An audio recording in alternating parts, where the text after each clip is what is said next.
something you need to keep in mind, especially New England people. Toyotas have a secret problem underneath.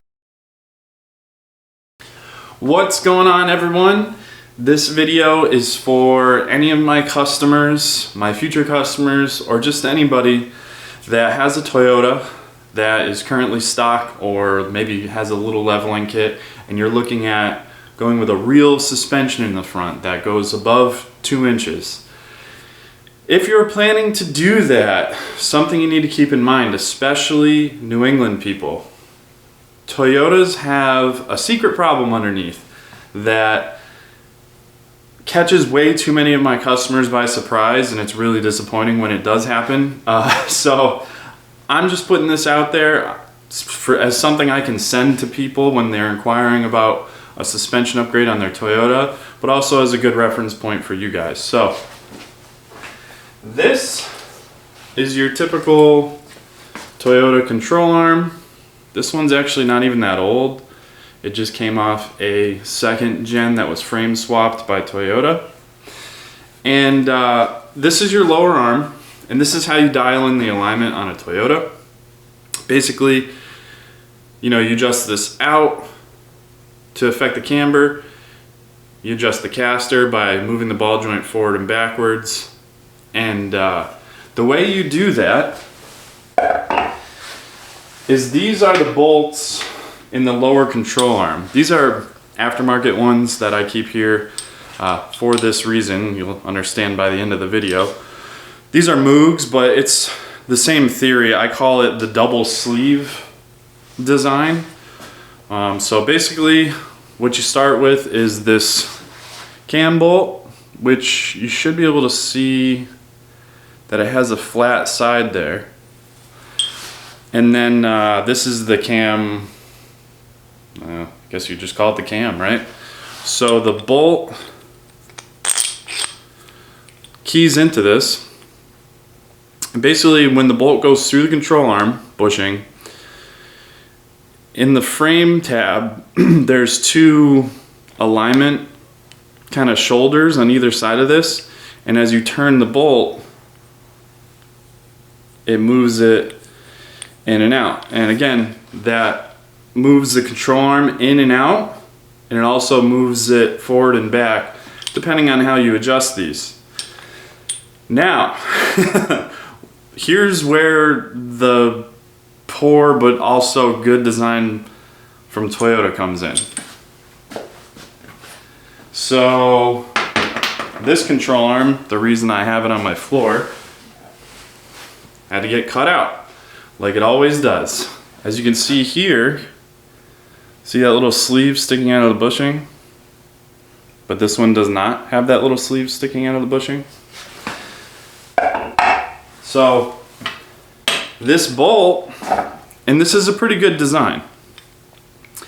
This bolt, again, needs to spin freely to get the adjustments that you want.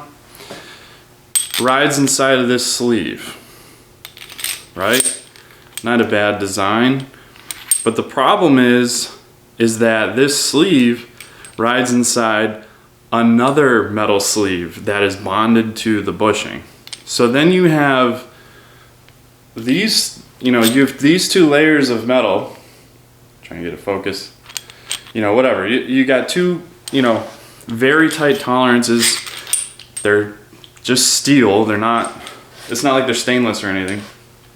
And then those then ride inside of the factory bushing. No, wrong one. This is a front bolt. That's a rear hole. So different side. So these ride inside of the factory bushing. This is another one that I had to cut out. And you can see, let's see if I can get to focus. You can see the layers here. You see the bolt. If you look real close over there, you can see the sleeve inside of the actual metal part of this bushing. And what happens is you get the tiniest bit of moisture in there and salt and grime, and these 3 layers of extremely tight tolerance metal pieces get corrosion in there and they just get seized up.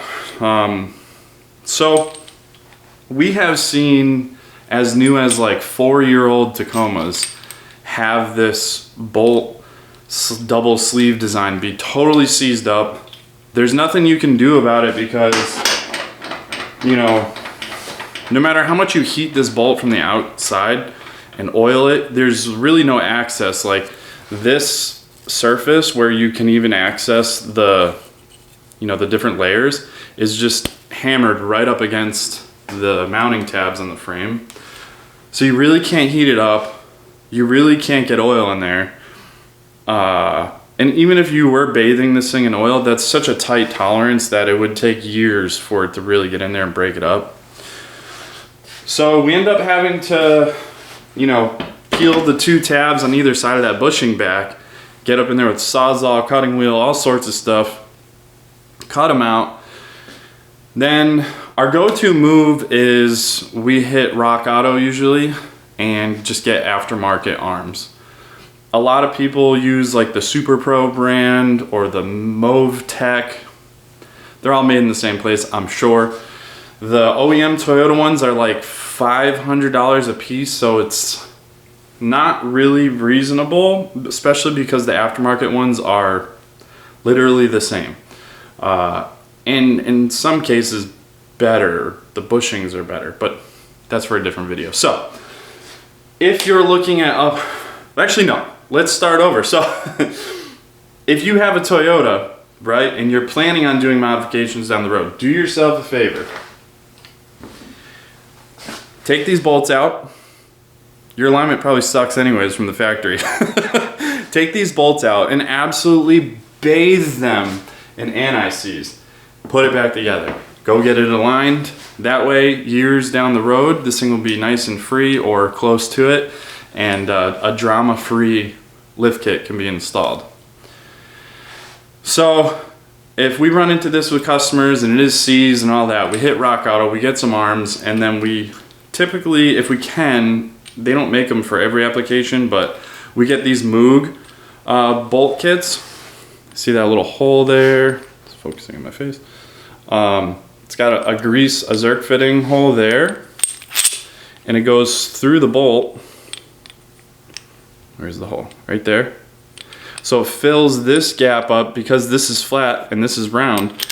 There's a little gap in there that gets filled with grease. Then it extrudes through this hole and puts grease in the actual control arm bushing. So these are sweet. The design's a little bit better in my opinion compared to the OEM ones.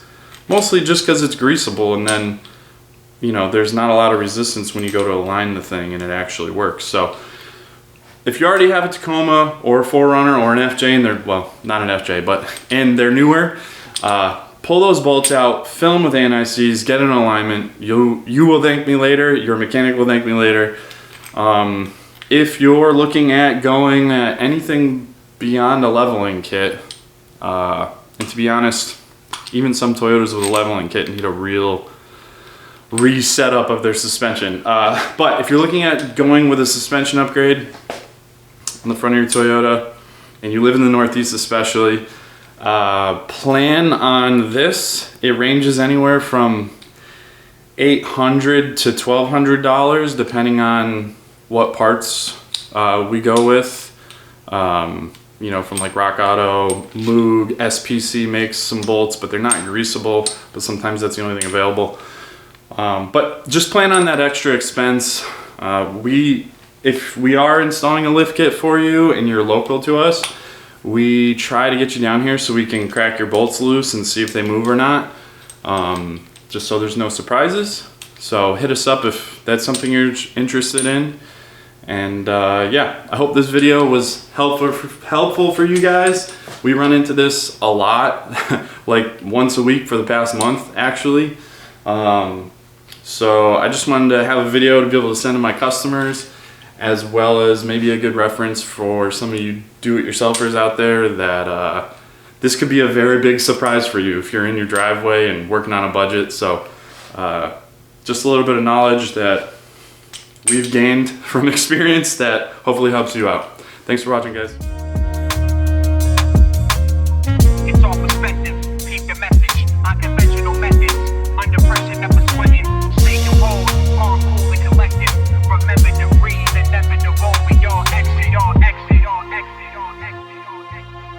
Check, check, Look, yo, a lot of non-believers in the field. Look at what my persistence revealed. I made strides while they stood still. Stay consistent, invested in my